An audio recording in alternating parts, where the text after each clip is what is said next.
Akalar, assalomu alaykum. Tasavvur towerga chiqqanidan bir kanal uchun ham video qo'yib qo'yay.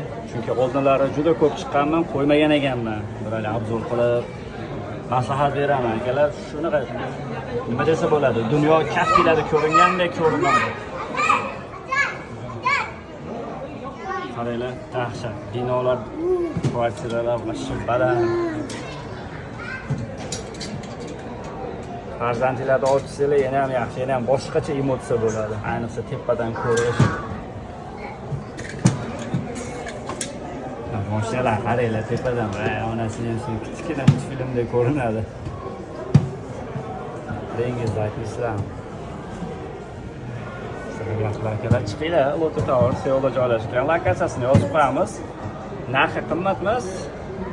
2 kishi kelsanglar, ham akvariumi, ham shu Sky Towerga chiqishi, ya'ni jami 100 ming bo'ladi. 100 mingga bormaydi.